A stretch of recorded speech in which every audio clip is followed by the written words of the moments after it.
അമ്മേ ഭഗവതി ശ്രീ മണപ്പുള്ളി ഭഗവതി ഭദ്രകാളിയാണ്.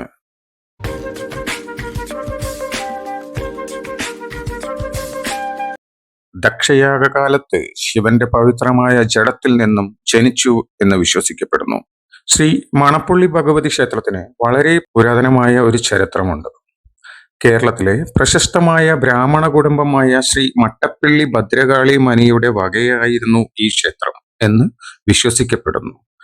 ഹോളി നദിയുടെ തീരത്ത്, അതായത് നമ്മുടെ ഭാരതപ്പുഴ, താമസിച്ചിരുന്ന നിരവധി ബ്രാഹ്മണ കുടുംബങ്ങൾ നദീതടത്തിൽ യാഗങ്ങൾ നടത്തിയിരുന്നു. അങ്ങനെ ഈ പ്രദേശം യാഗക്കര എന്നറിയപ്പെട്ടു, പിന്നീട് യാക്കര എന്നറിയപ്പെട്ടു.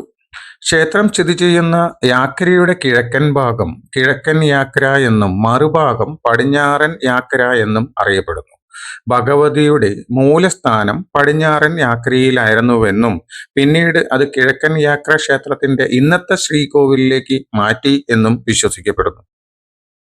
യാക്കരയിലെ ഒരു സന്യാസി ബ്രാഹ്മണൻ തന്റെ അടുക്കളയിൽ പ്രാർത്ഥനകൾ നടത്തിയിരുന്നുവെന്നും അതിനെ മടപ്പള്ളി എന്നും വിളിച്ചു വന്നു.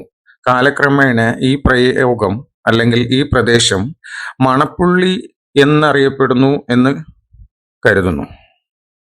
ശ്രീ മണപ്പുള്ളി ഭഗവതി ഭദ്രകാളിയാണ്. ദക്ഷയാഗകാലത്ത് ശിവന്റെ പവിത്രമായ ജഡത്തിൽ നിന്നും ജനിച്ചു.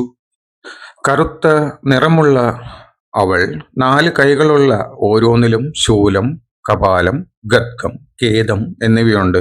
3 കണ്ണുകളും 2 ദ്രംഷ്ട്രം, പട്ടുദയാത, വിലയേറിയ ആഭരണങ്ങൾ എന്നിവയുള്ളവളാണവൾ. പ്രതിഷ്ഠ ശാന്തഭാവത്തിലാണ്.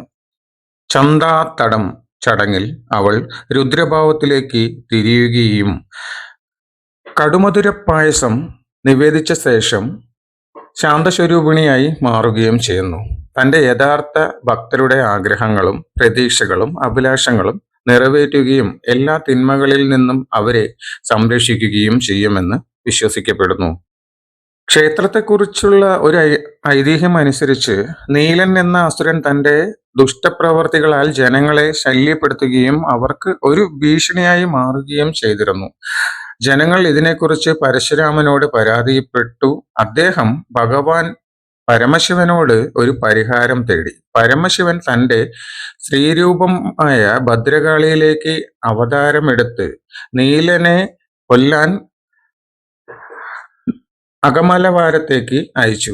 നീലനെ കൊന്നതിന് ശേഷം കാളി മണപ്പുള്ളി ഭഗവതിയായി മാറി ഭക്തർക്ക് ഐശ്വര്യം ചൊരിഞ്ഞു പോരുന്നു. അമ്മേ ഭഗവതി.